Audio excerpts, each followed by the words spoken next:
দেখেন, কিছু ক্ষেত্রে দেরি হলেই যে আপনার লস হবে বা দেরি হলেই যে ক্ষতি হবে, এরকম ধারণাটা কিন্তু সম্পূর্ণ ভুল। আসলে কিছু পদক্ষেপ একটু দেরিতে নিলেই আপনার জন্য সুবিধা হয়। একটা বাস্তব উদাহরণ দেখেন, বিভিন্ন অঞ্চলে ধান পেকে গেছে, ধান কেটে মাঠে বোঝাই করে রাখছে বা বাড়িতে বোঝাই করে রাখছে, কিন্তু বৃষ্টির কারণে সব ধানে শিকড় গজিয়ে গেছে, ধানগুলো নষ্ট হয়ে যাচ্ছে। কিন্তু আমাদের এখানে ধান এখনও কাঁচা, এখনও কিছুদিন লাগবে ধানগুলো পাকতে, এরপর ধানগুলো কাটা হবে আর কি।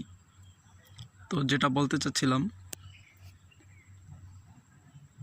এই ধানগুলো একটু দেরিতে লাগানো হয়েছে, দেরিতে রোপণ করা হয়েছিল ধানের চারা, যার কারণে ধানগুলো এখনও পাকেনি। ফলে এই যে বৈশাখের যে ঝড় বা যে বৃষ্টিটা ছিল, ওই বৃষ্টিটার ভিতরে এই ধানটা পড়বে না, ধানটা ঝড় বৃষ্টির পরে পাকবে, যার ফলে এই ধানের ক্ষতির আশঙ্কাটাও একটু কম। দেখেন, অনেক জমি ওই যে দূর দূরান্ত পর্যন্ত একটু ধানও পাকেনি। তো এ থেকে আমরা একটা শিক্ষা নিতে পারি যে কিছু কিছু পদক্ষেপ আমাদের জীবনে, বাস্তব জীবনের কিছু কিছু পদক্ষেপ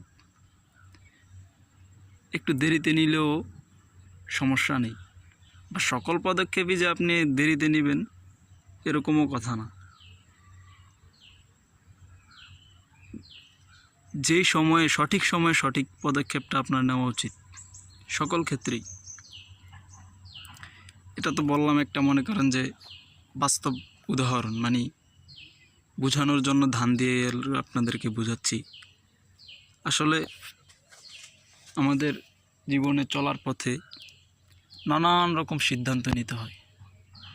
কিছু সিদ্ধান্ত আমাদের অনুকূলে আসে, আবার কিছু সিদ্ধান্ত আমাদের বিপরীতে যায়।